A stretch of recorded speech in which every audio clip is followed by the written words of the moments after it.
Partition అని నేను అనుకోవట్లే. నాన్నగారు గొప్ప రైటర్ కనుక ఆయన రచన సజీవంగా నిలిచింది అని నేను అనుకుంటాను. అంత గొప్ప డైలాగ్ రాశారు. ఆ మాట చెప్పండి.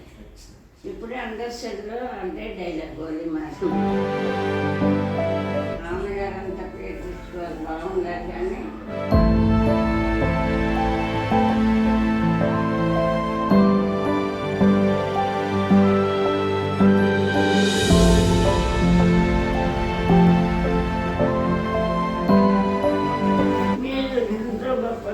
డబ్బులు ఎవరైనా సంపాదిస్తారు కానీ మంచి మనసున్న వాళ్ళని సంపాదించలేదు. మీరు ఎంతో పుణ్యవంతులమ్మ. మీరు భగవంతుడు మిమ్మల్ని చల్లగా చూడాలి.